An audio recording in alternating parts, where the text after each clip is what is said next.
Hello friends, आज हम बनाएंगे टट्टे इडली और उसके साथ हम बनाएंगे गन पाउडर यानी इडली पोड़ी। इसे बनाना बहुत ही ज़्यादा आसान है। आज हम इसे विदाउट मोल्ड बना के तैयार करेंगे। यहाँ पे हमने 1 कप लिया है। इसी समय सारा मेजरमेंट करना है। 3 कप चावल लिया है। उसके बाद यहाँ पे हमने इडली वाले चावल का यूज किया। इससे हमारी इडली बहुत ही ज़्यादा सॉफ्ट बनेगी।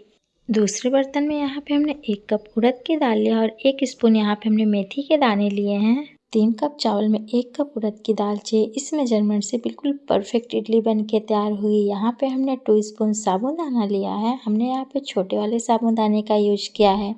1/4 कप यहाँ पे हमने पोहा लिया है। पोहे और साबूदानों को एक बर्तन में डाल देना और सभी को हमें अच्छे से धुल लेना है। यहाँ पे हमने सभी को अच्छे से धुल लिया है, ये देखिए। इसके बाद यहाँ पे हमने चावल में पानी डाल दिया है और चावल से ऊपर ही हमें पानी डालना है। अब हम इसे ढक के साइड में रख देते हैं 6 घंटे के लिए। और दाल में भी हमें पानी डाल देना और इसे भी ढक के 6 घंटे के लिए साइड में रख देना है। साबूदाने और पोहे में भी हमें पानी डाल के इन सबको हमें 6 घंटे के लिए रख देना और 6 घंटे बाद यहाँ पे इसे हम अच्छे से ग्राइंड कर लेना है। यहाँ पे हमें चावल और दाल के पानी को फेंक देना, इसे हमें यूज नहीं करना है। और जो पोहा था वो भी हमारे अच्छे से फूल चुका है, ये देखिए। अब हम सबसे पहले दाल को अच्छे से ग्राइंड कर लेते हैं 1/4 कप पानी डाल के। इसे हमें बिल्कुल बारीक सा ग्राइंड करना है। यहाँ फिर से हमने अच्छे से ग्राइंड कर लिया। अब हम इसे बड़े बर्तन में निकाल लेते हैं। पोहा और चावल को हमने एक में मिक्स कर दिया, ये देखिए। अब हम इसे पीस लेते हैं। यहाँ पे हमने चावल को ग्राइंडर जार में डाल दिया। चावल ज़्यादा था, इसे हमें आधा आधा करके पीसना है। 2 स्पून पानी डाल दिया है। इसे भी हमें बिल्कुल बारीक सा ग्राइंड करना है, ये देखिए। यहाँ पे हमारा चावल बिल्कुल बारीक सा ग्राइंड हो चुका है, ये देखिए। जिस बर्तन में हमने दाल डाला था उसी बर्तन में हमें चावल को भी डाल देना है। जो दूसरा बैच है उसे भी हमें इसी तरह से ग्राइंड करना है। अगर आप सेम ट्रिक को फॉलो करके बनाएंगे तो आपकी इडली बहुत ही ज़्यादा सॉफ्ट बनेगी। और जो दूसरा बैच था उसे भी हमने इसी तरह से ग्राइंड कर लिया, ये देखिए, बिल्कुल बारीक सा। इडली को सॉफ्ट बनाने के लिए सबसे इम्पॉर्टेंट टिप्स, इडली के बैटर को 5 से 7 मिनट के लिए हमें एक ही डायरेक्शन में फेंटना है। इससे हमारी इडली बहुत ज़्यादा सॉफ्ट और फ्लफी बनेगी। अब हम इसे ढक के ओवरनाइट फर्मेंट होने के लिए छोड़ देते हैं। यहाँ पे हमारी इडली अच्छे से फर्मेंट हो चुकी है, ये देखिए। और इसमें बहुत ही अच्छी जालियाँ हैं। आप एक बार इस ट्रिक को ज़रूर फॉलो करिएगा। ये देखिए कितने अच्छे से फर्मेंट हुआ है ना, ये देखिए। इससे हमारी इडली बहुत ही ज़्यादा सॉफ्ट बन के तैयार होगी। इससे आप डोसा, अप्पे, उत्तपम बना के तैयार कर सकते हैं। जितना बैटर चाहिए था उतना हमने एक बर्तन में निकाल लिया है। और जो बचा हुआ था उसे हमने फ्रिज में रख देना है। इस बैटर से आपका काम बहुत ही इजी हो जाएगा और झटपट नाश्ता बन के तैयार हो जाएगा। यहाँ पे हमने बैटर को निकाल लिया है। देखिए कितना जालीदार है ना हमारा बैटर। उसके बाद स्वाद अनुसार नमक डाल दिया। आज हम विदाउट मोल्ड के यहाँ पे हमने टट्टे इडली बना के तैयार करेंगे।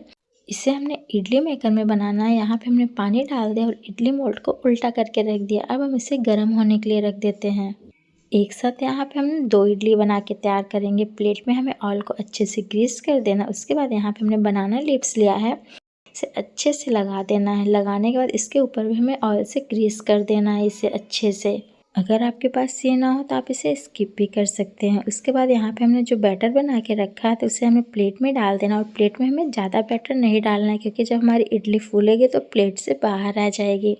यहाँ पे इसे हमें अच्छे से फैला लेना है। और दूसरे प्लेट में भी हमने इडली बैटर को डाल दिया और इसे भी हमें आधा ही रखना है। अब इसे हमें अच्छे से फैला लेना है। अब हमारा प्लेट रेडी हो चुका है। उसके बाद यहाँ पे हमने जो इडली मेकर रखा था गर्म होने के लिए, वो अच्छे से गर्म हो चुका है। उसके ऊपर हमने यहाँ पे प्लेट को रख देना है। ध्यान से, ये गर्म है। एक साथ हमें 2 इडली बनानी है। उसके लिए यहाँ पे हमने एक स्टीमर वाला प्लेट लिया, इसे हमें ढक देना है। ढकने के बाद जो दूसरा प्लेट है उसे उसके ऊपर रख देना है और रख के इसे हमें ढक के 15 से 20 मिनट के लिए स्टीम करना है, क्योंकि ये बड़ा है तो इसमें टाइम थोड़ा ज़्यादा लगेगा। 20 मिनट बाद हमारी इडली अच्छे से पक चुकी है और देखिए साइज़ में डबल हो गई है और ये बहुत ही ज़्यादा सॉफ्ट बन के तैयार हुई है।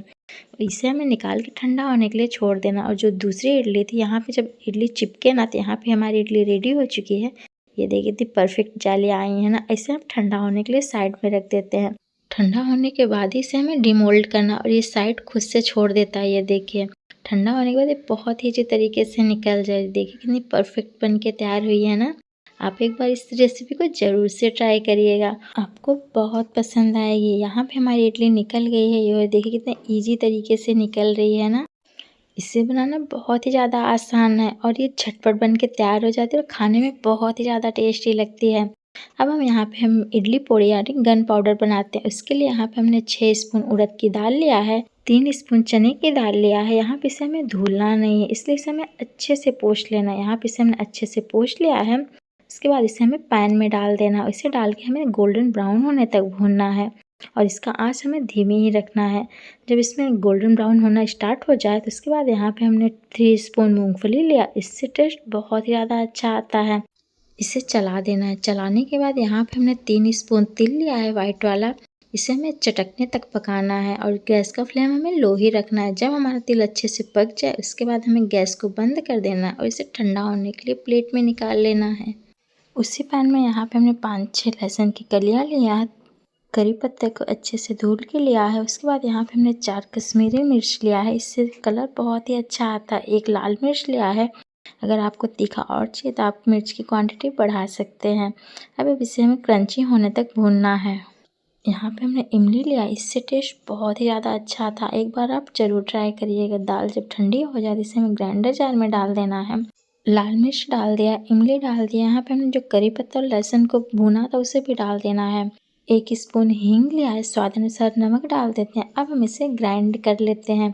यहाँ पे हमने इसे अच्छे से ग्राइंड कर लिया है और ये देखिए कितना अच्छा कलर आया है ना हमारे गन पाउडर में। आप एक बार ज़रूर ट्राई करिए, खाने में बहुत ही ज़्यादा टेस्टी लगता है। इससे हमारे इडली और डोसे का टेस्ट कई गुना बढ़ जाता है। इसे आप 1 महीना तक स्टोर करके आराम से रख सकते हैं और इसकी सेल्फ लाइफ बढ़ाने के लिए इसे हमने कांच के बॉटल में रखा है। और ये देखिए हमारा गन पाउडर रेडी हो चुका है। टट्टे इडली को हम बनाना लीव्स पे सर्व करेंगे। ऊपर से यहाँ पे हमने मेल्टेड घी डाल दिया है और जो हमने गन पाउडर बनाया था उसे डाल दिया है। इसे आप नारियल की चटनी के साथ खाइए, सांभर के साथ खाइए या फिर मूंगफली की चटनी के साथ खाइए, बहुत ही ज़्यादा टेस्टी लगता है। आप एक बार इसे ट्राई ज़रूर करिएगा। यहाँ पे इसे हमने नारियल की चटनी और सांभर के साथ सर्व किया है। आई होप आप सभी को अच्छा लगा। अगर अच्छा लगा हो तो please like share subscribe my channel और कमेंट। Thank you, bye.